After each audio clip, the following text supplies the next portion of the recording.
That was it. I'm glad I did, if you want to know the truth. And by the way, I never went to the island, and Bill Clinton went there supposedly 28 times. I never went to the island, but Larry Summers, I hear, went there. He was the head of Harvard. And many other people that are very big people. Nobody ever talks about them. I never had the privilege of going to his island. And I did turn it down, but a lot of people in Palm Beach were invited to his island. In one of my very good moments, I turned it down. I didn't want to go to his island.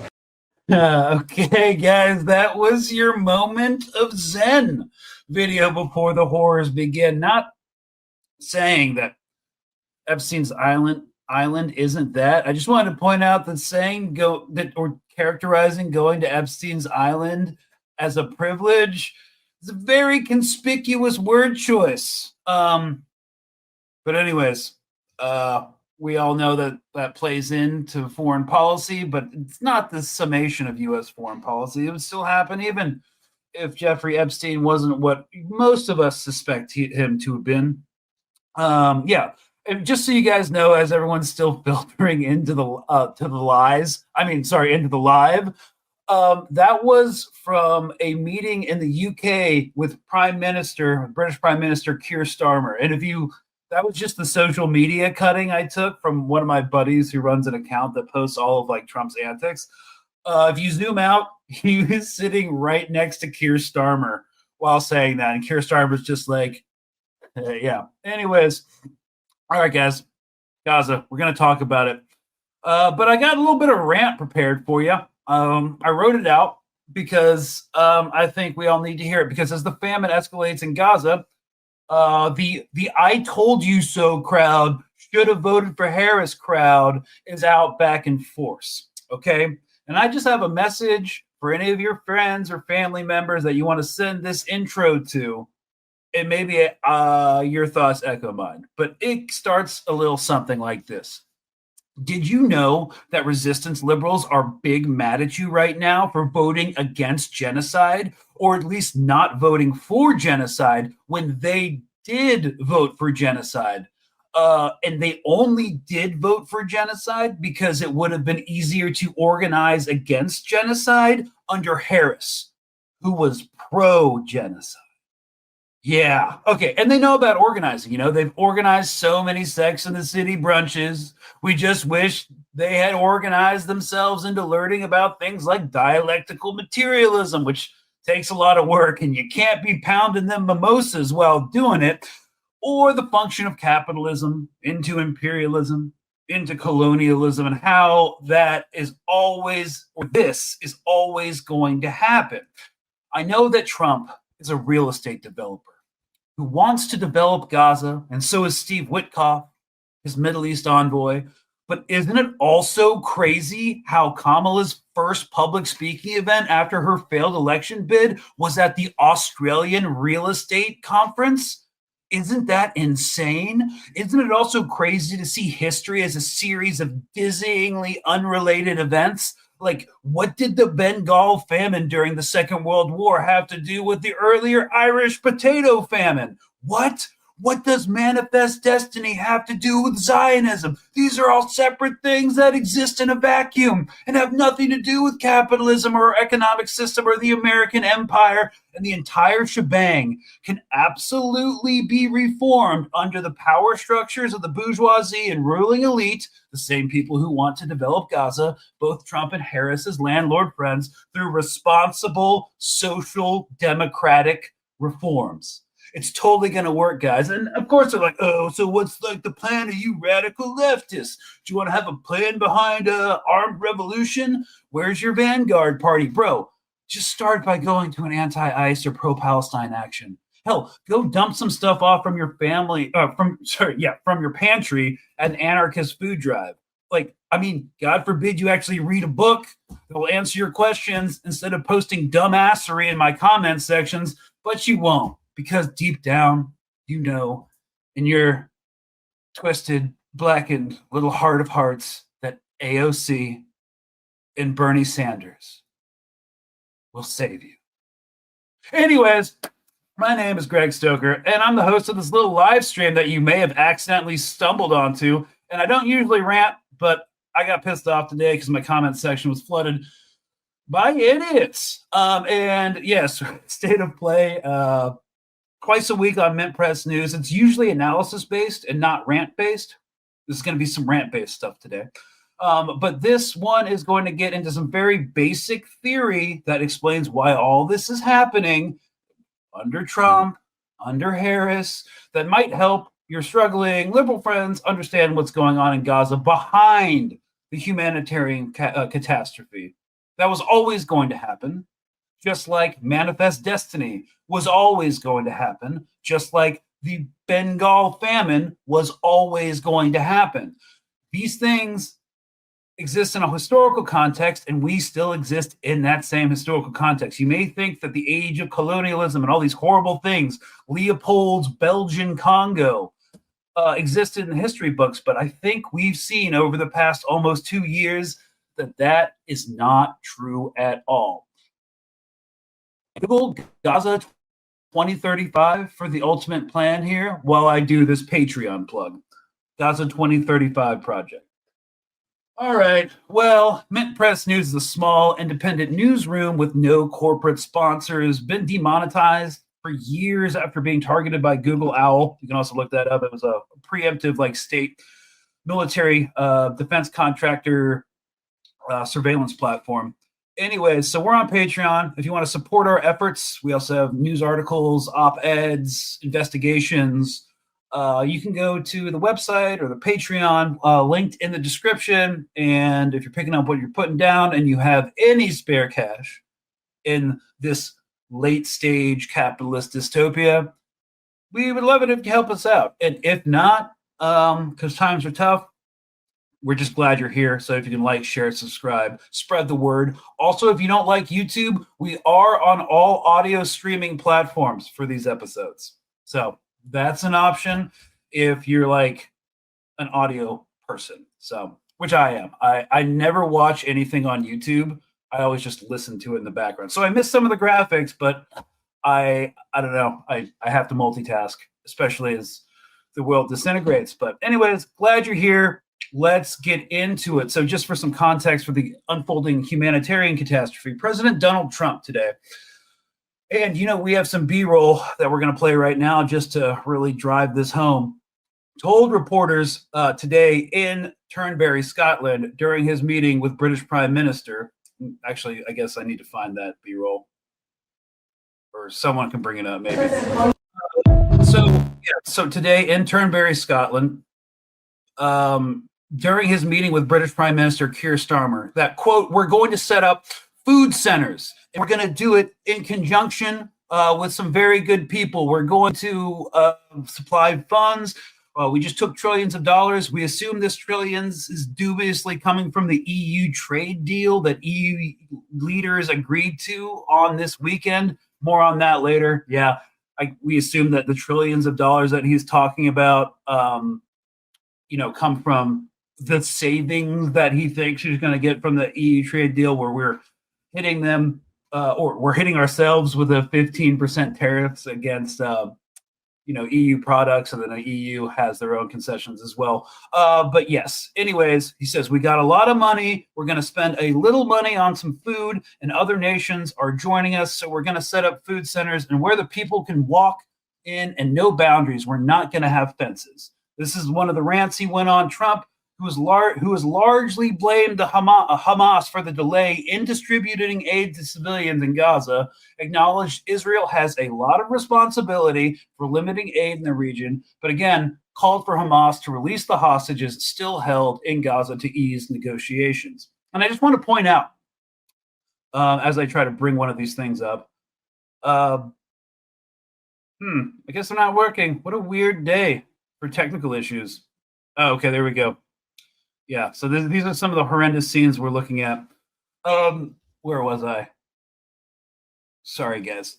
Yeah, the basic crux of this is when it comes to the negotiations, it's bad faith, right? So the negotiations are between the U.S. and Israel and then Hamas is approached through Qatari mediums. So they're not actually part of the deal.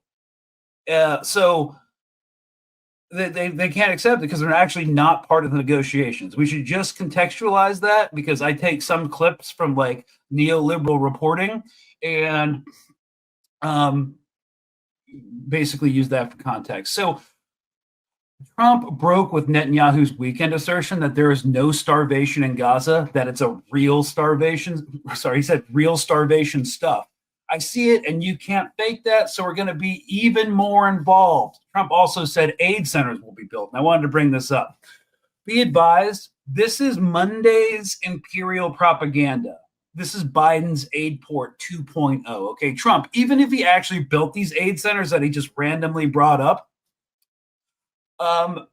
is only playing for time until the outrage over this demonstrable famine, even though they're not technically calling it a famine yet, has died down. The aid centers might be built.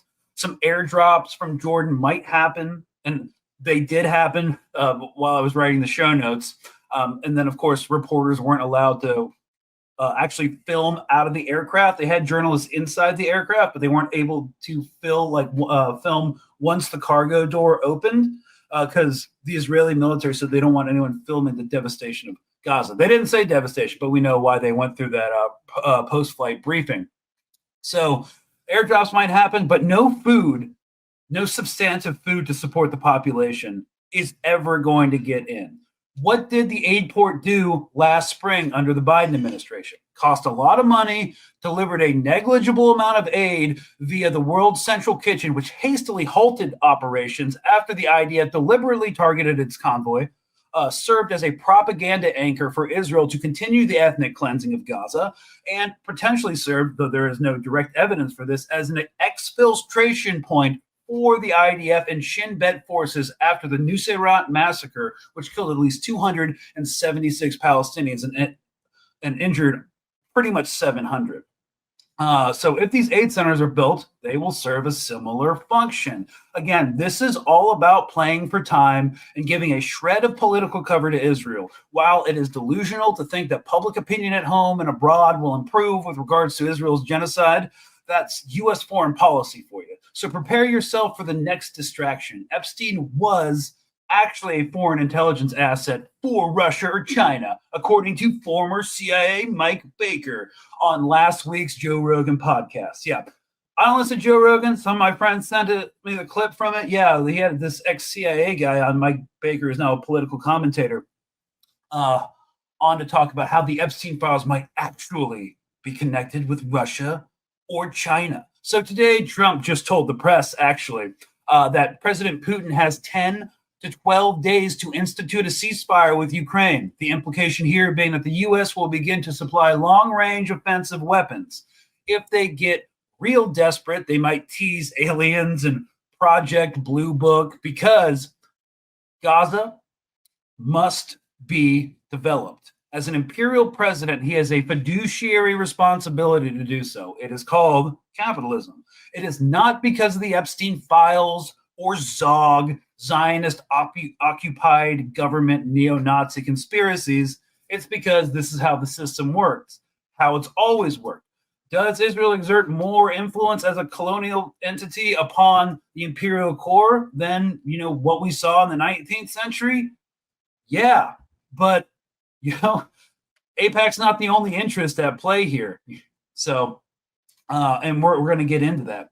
So, which is why, and it's the whole system. So it's why the Department of Homeland Security is posting manifest destiny propaganda, and why the U.S., a country founded on the erasure of entire peoples, is seemingly fine with a genocide in Palestine, even if it's starting to make Hakeem Jeffries, leader of the House Democratic Caucus, a bit squeamish. And it's why pseudo-progressive candidates like Bernie Sanders and AOC are completely silent right now.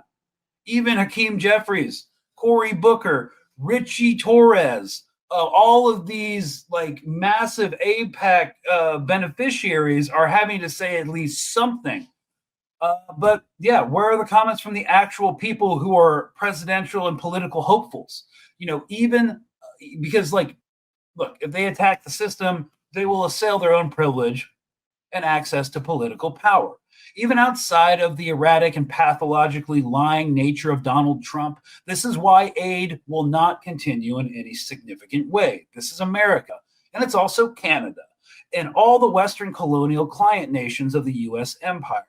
Check out this world salad, and to demonstrate this, we know, let's just, so to demonstrate this, let's check out this world salad about human rights by Canadian Foreign Affairs Minister Anita Anand at the UN meeting on, quote, the peaceful settlement of the question of Palestine and the implementation of the two-state solution. We can't listen to the whole thing because it's too insufferable, but here we go. We are here today because this moment demands political courage and resolve. And we must stand together and choose a different path, one that leads toward a sustainable and a just solution. And political agreements alone are not enough. We must also address the narratives shaping identity, perception, and legitimacy, as these lie at the heart of the conflict. As G7 president, Canada is engaging closely with regional partners, and the message is clear. The region must be defined by peace, by stability, and by dignity for all. These are Western values. It seems increasingly like Western values are things you just say and then completely ignore. Crazy idea, huh? Guided by this understanding, Canada, alongside Qatar and Mexico, is co-leading this Narrative for Peace working group. Narrative for Peace. Aimed at building an inclusive framework grounded in dignity and coexistence. Peace is not only about borders and agreements. It is also about shared stories and understanding that humanize all sides and foster trust. Canada is committed to initiatives that amplify voices of peace, promote understanding, and reject division. We support local mediation and peace-building efforts, empower youth and women leaders, and champion press freedom and inclusive dialogue. More women fighter bomber pilots. Kumbaya, my lord. Kumbaya. I don't know how else to explain what is happening without talking about theory for like 10 minutes, something I've never done before, but there's a reason we called the annihilation of Gaza back in October 2023, and everyone was pissed at us for it. Why is this happening? It's happening for money. So the rich can extract everything they can from the working class at home, and when that is not enough, they have to look elsewhere. This is where imperialism and colonialism come in. Michael Parenti, an important left-wing political scientist, asserted that America's biggest addiction is not alcohol or heroin or gambling, it's greed. The ruling class throughout history has always wanted the best land, the best herds, the finest luxury goods. This existed under primitive headman societies, and it existed under the iniquities of feudalism and the divine right of kings. The kings and the aristocracy used this millennia-old idea to take what they wanted, up to a point where the peasants would revolt, and then they'd walk it back a bit. And then there have been other theories for governance, like Aristotle's political cycle, which gets a lot of play in Western liberal education, but is utterly useless. Aristotle has classified 6 forms of states, and it believes that these keep revolving in a cyclical order. The cycle begins with monarchy, which soon gets perverted into tyranny, which then is replaced by aristocracy, the rule of the few and the wise, able people. And aristocracy soon gets perverted into oligarchy, the rule of the rich, to be replaced by the rule of the people, polity. Polity then gets perverted in democracy, and then mob rule, and then democracy in the final turn gets replaced by monarchy, and the cycle begins all over again. This is what I was taught during like my classical education on the like neoliberal East Coast. This has been one of the most criticized theories of Aristotle's, and for good reason. And it may have sounded good back during the Athenian Golden Age, watching the cycles of revolution of ancient Greek city-states, but it really doesn't answer the question why the three noble forms of government, which you called monarchy, aristocracy, and polity, uh, devolve always into absolute shit. And it definitely doesn't answer why capitalism, the response to feudalism, sucks so bad, and why governments under the capitalist system do such horrible things. To define terms, capitalism is an economic system where private individuals or businesses own and control the means of production, the factories, the land, and where goods and services are produced for profit in a free market. It is characterized by competition, private property, and limited government intervention in free market economics. A core fundamental is that the primary goal of business is to try to generate profit. At the heart of the entire system is profit motive. When you're looking at Gaza, it's profit motive. When you're looking at the annexation of the West Bank, profit motive. When you are looking at Taiwan, Ukraine, that's at the heart of it. If you consider yourself on the political left, that fundamentally means you oppose this system. Liberals and Democrats do not. That is why they are center-right party at best, and why all their foreign policy decisions closely align with Republicans, why the Dems love sending arms to Ukraine, which Trump opposed on the campaign trail, but now he's all about it. Right? So you cannot understand what's going on with at least putting out a little effort to understand a Marxist concept, which serves as a basis for socialism, to include a lot of anarchist thinkers as well, dialectic materialism. It takes effort to internalize this concept, so it's not going to happen here. But the basics are dialectics are kind of like derived from Hegel, like Hegelian philosophy, which views the world as a process of change driven by contradictions and conflicts. And this is often summarized as change, conflict, and development, right? And materialism, in this context, emphasizes the primacy of the material world over ideas or consciousness. The noble idea of liberalism, for example, always just collapses into rich people wanting more shit. We want equity and, liberty for all men, all mankind, but actually in the end, we just want more shit. So it asserts that material conditions, particularly economic structures, are the foundation for social and cultural development. Dialectical materialism specifically applies this materialist view to the dialectical process of contradictions, change, and conflict, suggesting that material forces and their interactions are the primary drivers of change in this world. Okay, that's a lot. Takes a long time to internalize, but this is going to get into the easier section about why this is happening. Check it out on your old chime. Also, check out the tendency for the rate of profit to fall. It's a crisis theory of political economy, and according to which the rate of profit, the ratio of the profit to the amount invested in capital, decreases over time. Essentially, when profits fall or decline in rates of their expansion within a limited economic space, i.e., a country's domestic economy, it's time to expand your horizons. Imperialism and colonialism. That's what Israel is. Okay? It is our colony and an extension of the American empire to wage adventurous wars and destabilization operations, and to do our dirty work for us in the region and carve up the Middle East into vassal states that will allow Western capitalists to exploit their countries and resources. And the idea that colonialism is the highest stage of imperialism is a concept popularized by thinkers like Lenin and Kwame Nkrumah.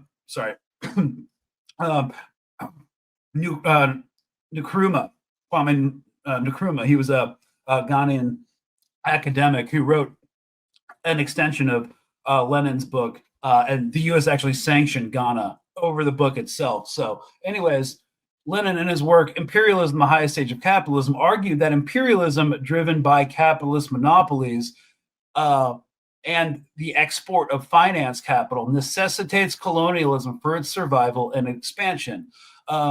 Nkrumah, in his book Neocolonialism, The Last Stage of Imperialism, extended this idea, arguing that neocolonialism, a more subtle form of domination, is the current manifestation of imperialism in a post-colonial world. So, guys, imperialism, colonialism. Imperialism, boilerplate, is the policy of extending a nation's power and influence through diplomacy or military force, often involving the acquisition of colonies. Colonialism is the policy or practice of acquiring full or partial political control over another country, occupying it with settlers and exploiting it economically. So what it looks like for most settler colonies, be it the United States or Israel or Australia is one of the worst.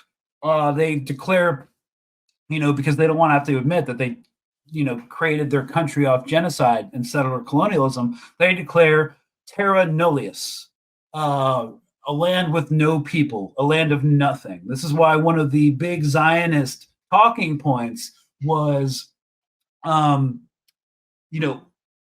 land without a people for a people without a land. And, the main thrust of this argument was that, when capitalism reaches a high stage, there's a monopoly. Concentration of economic power in the hands of a few large corporations who have a fiduciary responsibility and a mandate to expand into other places.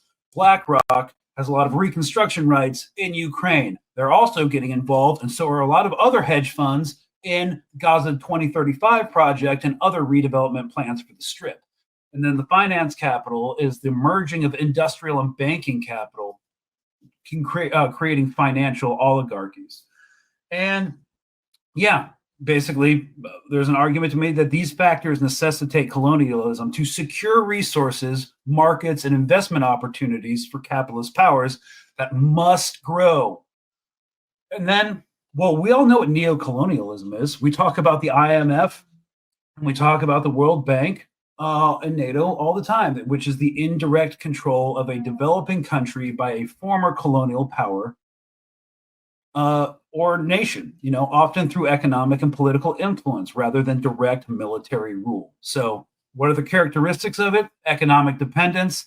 Developing countries remain reliant on other forms of colonial power for trade, investment, and aid. A lot of Sahel countries like Burkina Faso are rejecting the economic dependence. Another characteristic is political instability. Former colonial powers can manipulate political systems to maintain their influence. This generally looks like, during the colonial era, the French in Syria propped up the Alawais to be the dominant political force from which a political authority flowed. And then in Ceylon, the British colony of Sri Lanka, they put the British put the Tamils in power over the Buddhists. And it ended in the Tamil Tigers and the genocide in Sri Lanka, which Israel was absolutely complicit in the 90s, 2000s. And then, of course, we're seeing what's happening with the Alawais in Syria now that they've fallen out of power when they were colonially installed. And so, and then there's cultural influence. Dominant cultures can perpetuate colonial mentalities and values. Of course they do. And so neocolonialism is even more insidious than colonialism because it operates under the guise of independence, making it harder to identify and resist. But the reason Israel is so horrifying because it isn't a global South neo-colony. It is an actual white supremacist settler colony that should exist only in a history book, and its entire existence is a horrifying vindication of a vast amount of left-wing political and economic theory. That's it. Like, lecture over. A lot of capitalists want to turn Gaza into a new Dubai for a lot of reasons, not just because of real estate ventures, because of the IMEC corridor, India, Mumbai, across Saudi Arabia, going through the Transjordan into the ports in Haifa, into Europe. We've talked about that before. It's basically a challenge to a certain section of the BRICS, a global infrastructure plan. The Middle East has to be dominated because it's the most strategically significant location, one of the most in the world. It sits at the axis of 3 different continents. It's rich in minerals, and it possesses now the Suez Canal.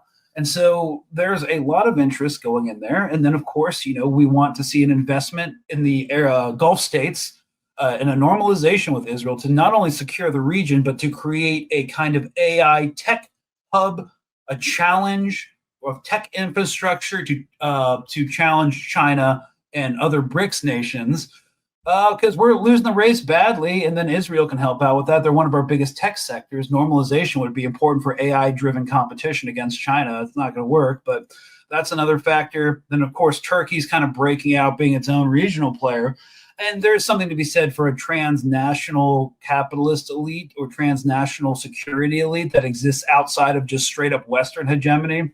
I mean, you can make various arguments on that. But one thing to be aware of is that no matter how this Israel thing works out, even if Harris was president, even if Trump was president, is that if they lose here against the resistance in Gaza, it will be intensely damaging to Western hegemony going forward. Same thing in Ukraine. So one of the things we have to actually bear in mind is a lot of people in not only the Israeli government, but in the American government see a military solution as still the only viable option to end this thing.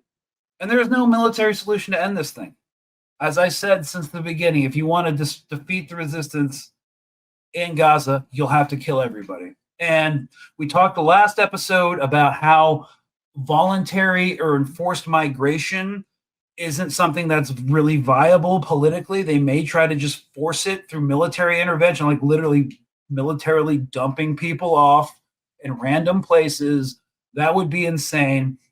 But what we're looking at right now, and because their military option, even though it's completely delusional, will turn Israel into a pariah state, is that they're having to play for time. That's what they're doing. And of course, when we bring in Harris and the Democrats, they do things less egregiously than the Republicans. You can't say that they're the same party. I mean, they have the same ultimate goals. They expand the police, national security state. They serve the professional managerial class and the oligarchs as well.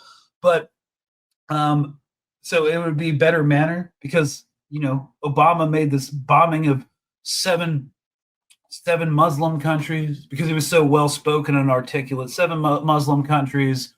What else did he do? Expanded ICE, solidified the national security state beyond the Patriot Act. But he made that go down so damn smooth.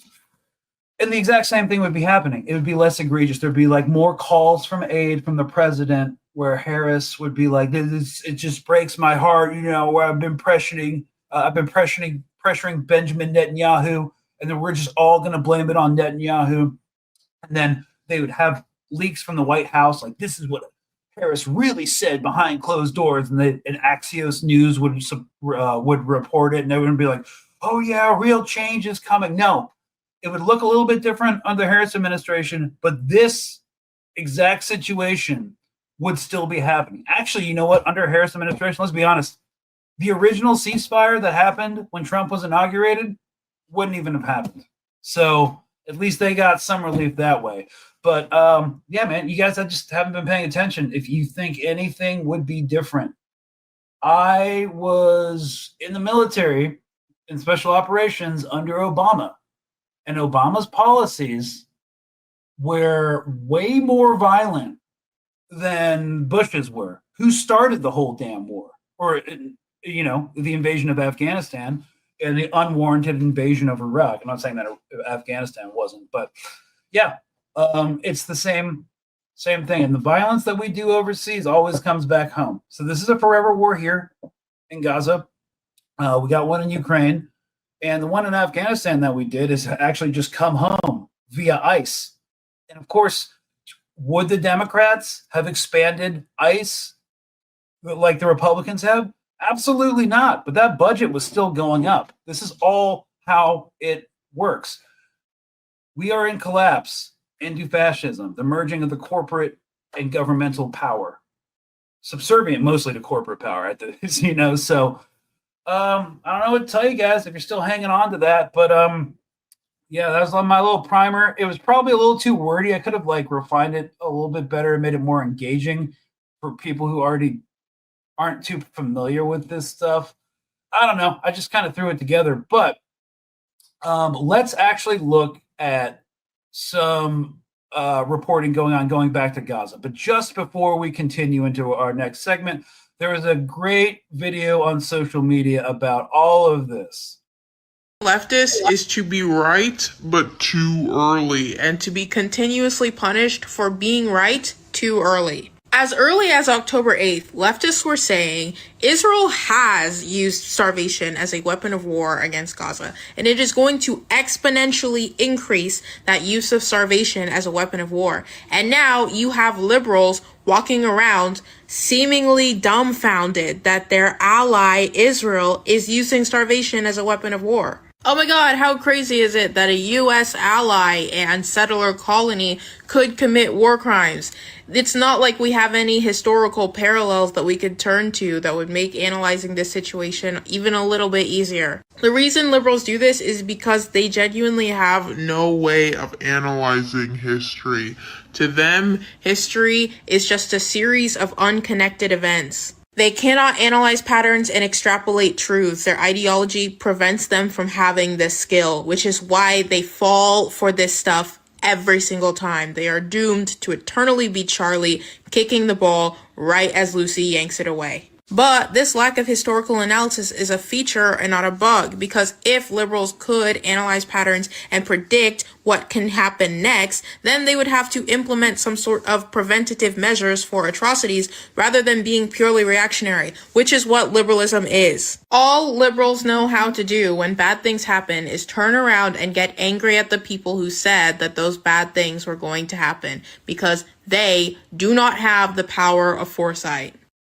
Yeah, that was a little thing about that. Yeah, I saw one of the comments being like, okay, I hear all that. I already knew that kind of stuff, but the United States is still ZOG. And ZOG means Zionist Occupied Government.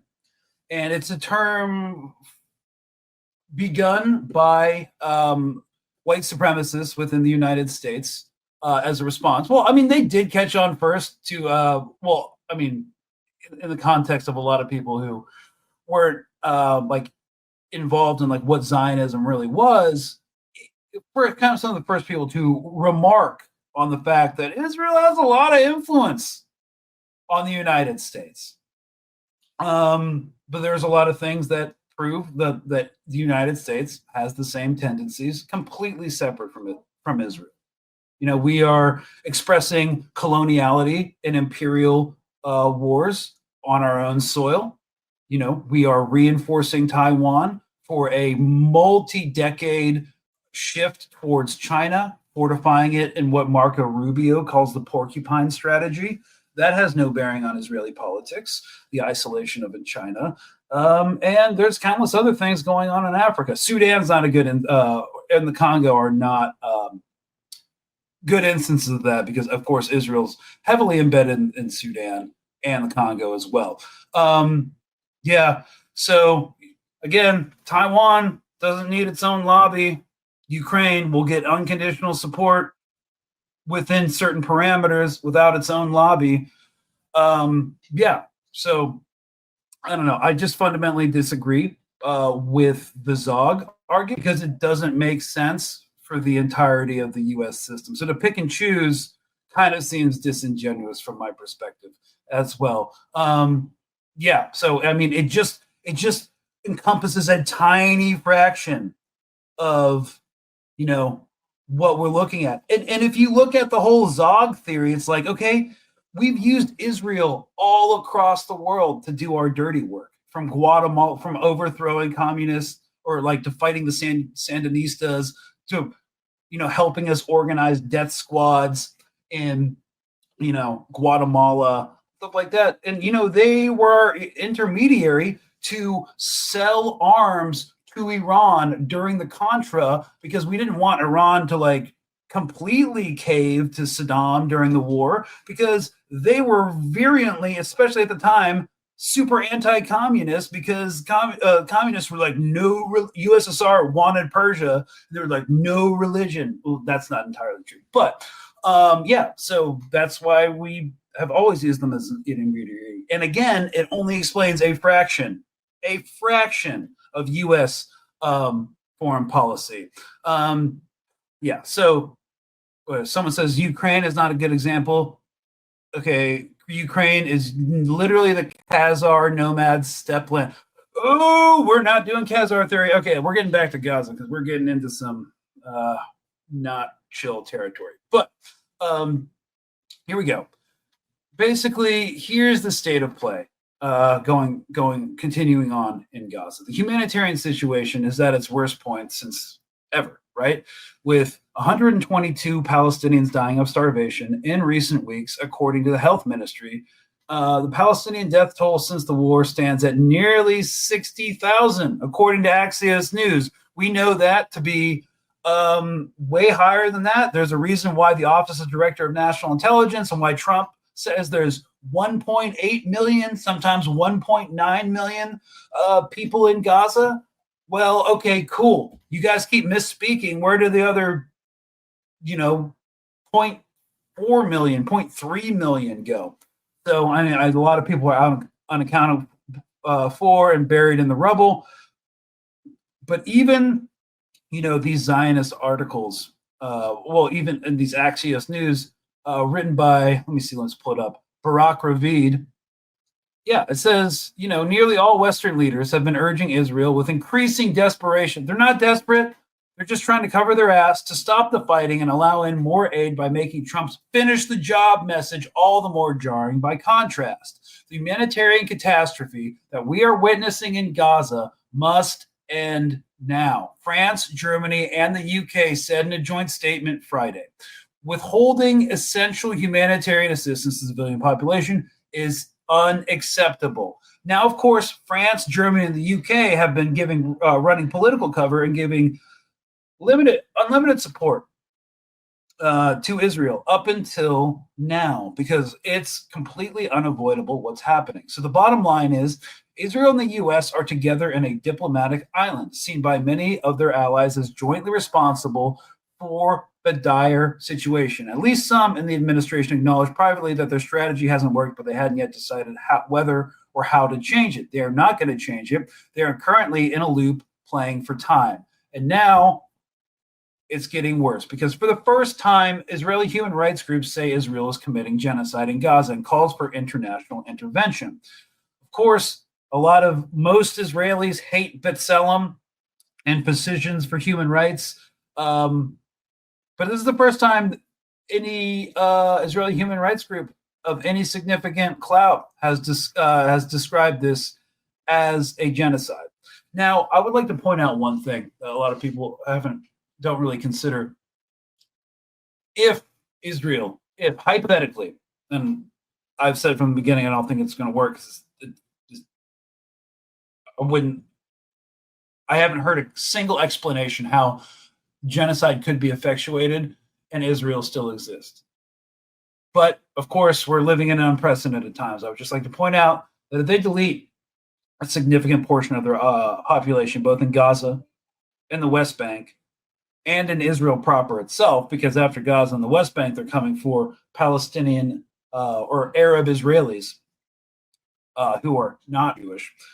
What exactly would the state look like? Would people stay there? Would they still have an economy? Would people go to vacation in Israel ever again? How would the state survive? I haven't heard an explanation for how that would happen. And of course, there's no long-term thinking here. Netanyahu, who is in control of the government, wants to take the summer to solidify his political position in order to be unassailable for his Supreme Court charges. Then he will actually try, along with his in an effort to keep Smotrich and Ben-Gvir and the far-right power base on his side, he will attempt in some way this voluntary migration scheme.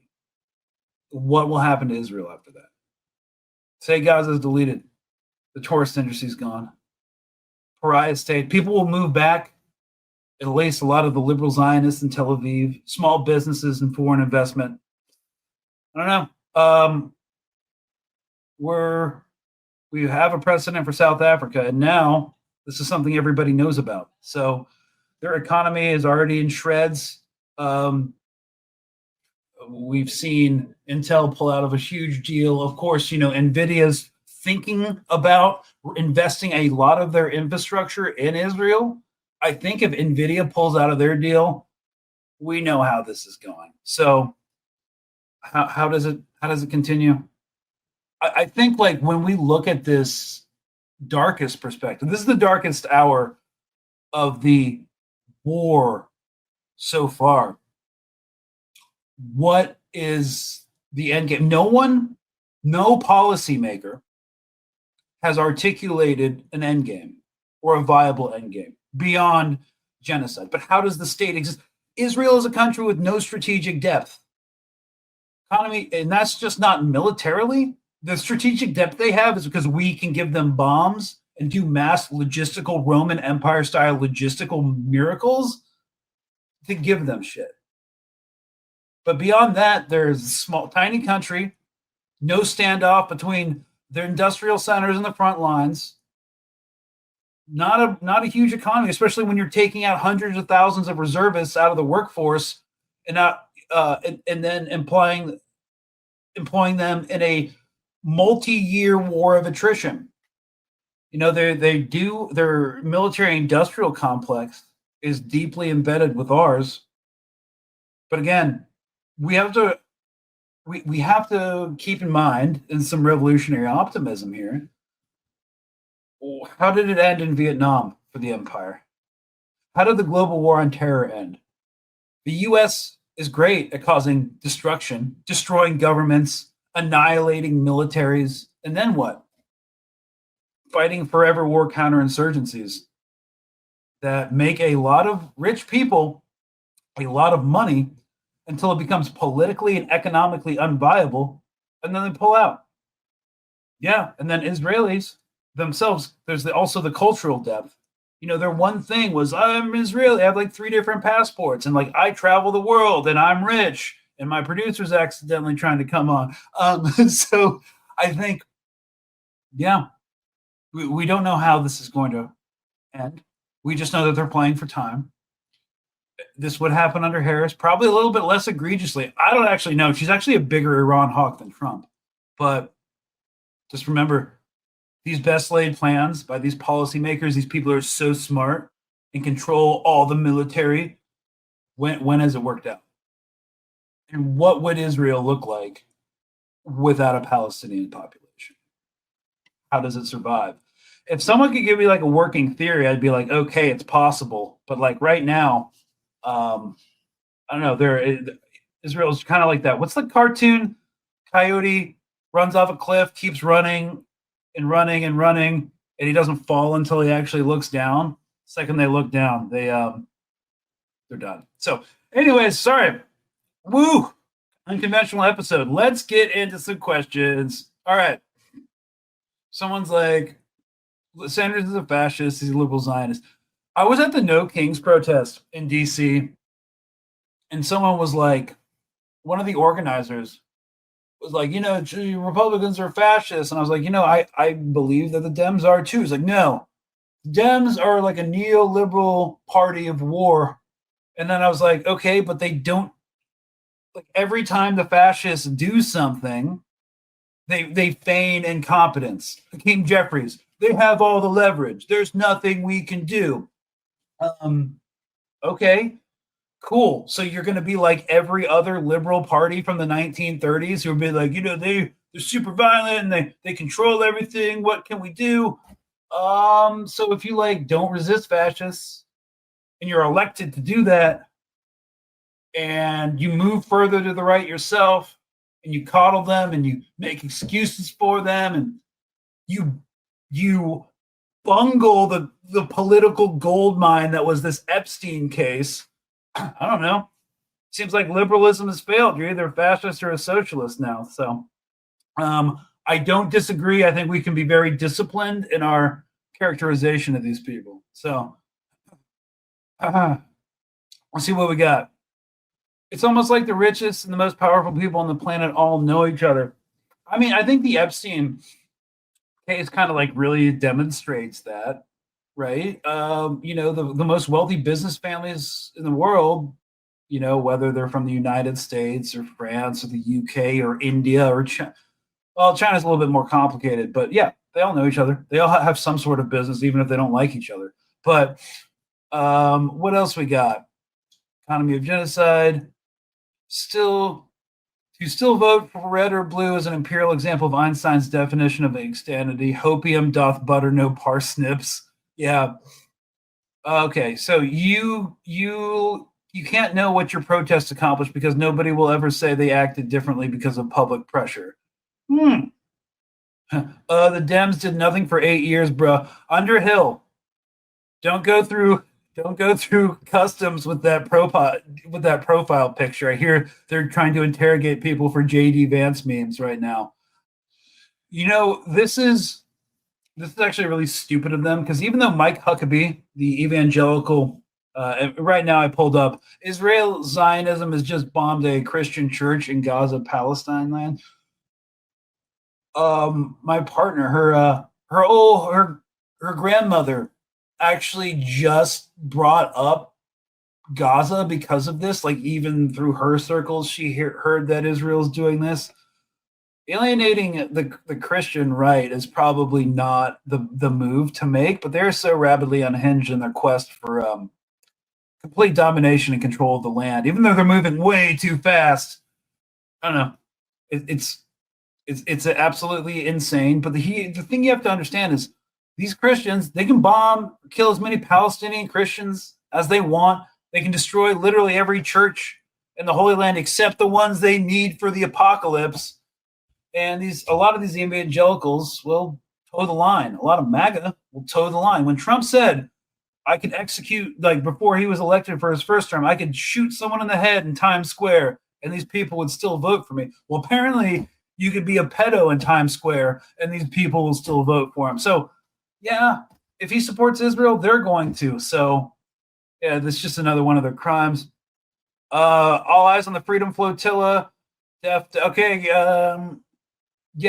We should hear soon. I'm not in contact with their control team or command team, but we should have answers soon on Gaza Freedom Flotilla.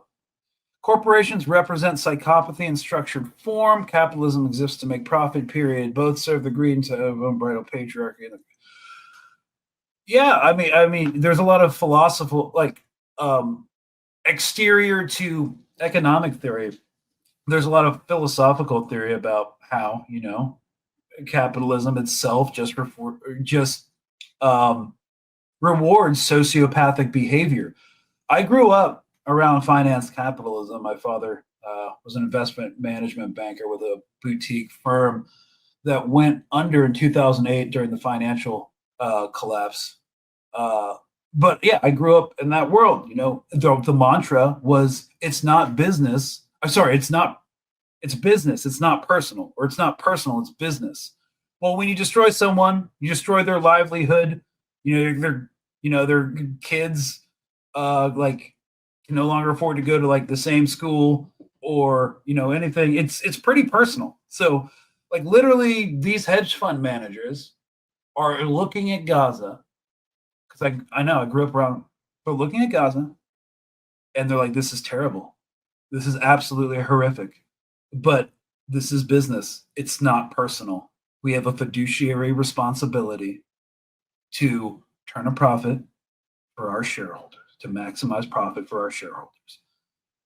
And there's nothing beyond that. That is the ideology that all these people have, because they were conditioned, because a lot of them come from generational wealth, so they have been conditioned this way, and there's no unsticking them.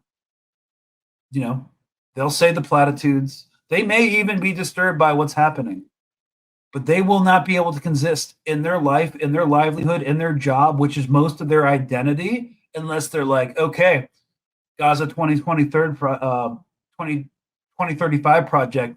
Let's start RFP, request for proposal. Let's get on this thing before other hedge funds do. So yeah, it rewards inherently the entire system, rewards psychopathy. Absolutely. Hey, Greg, what's up with Antifa? They've been really quiet, it seems. Any thoughts on that? Antifa isn't a they. It's just anti-fascist action, and it can't be really infiltrated. I mean, we haven't seen any actions really happen right now. There's no leader. There's no central committee. It's just decentralized actors acting along ideological lines against fascism. So there's no way to get in touch with them.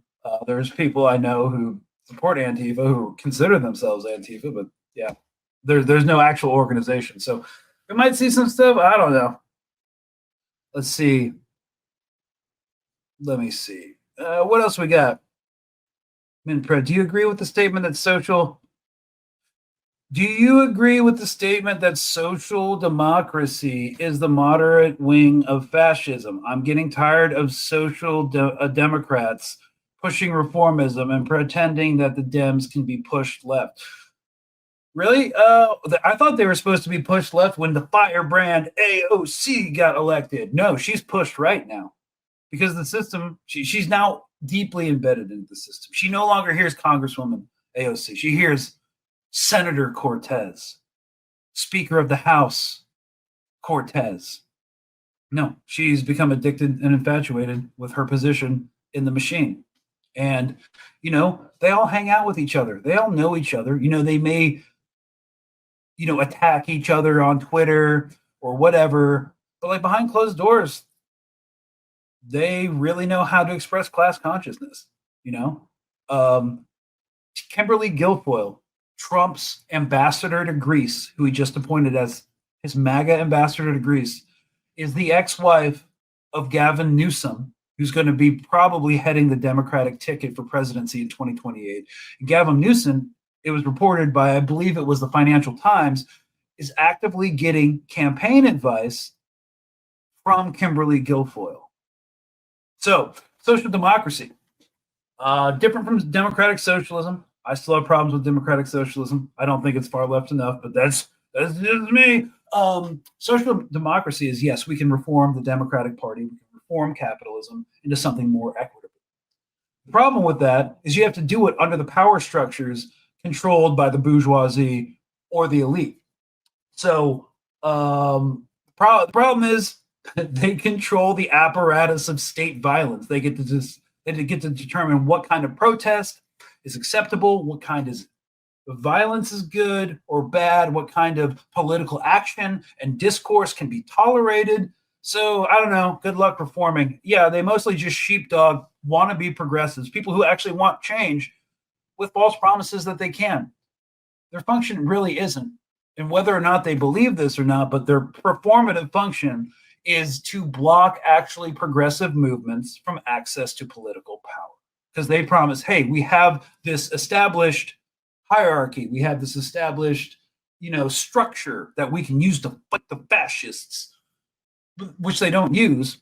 But people see that and it's like, okay, it's already in place. Maybe we can work to reform it instead of building an alternative power structure, which is scary, which is complicated, which actually will take a lot more people being on board with that idea.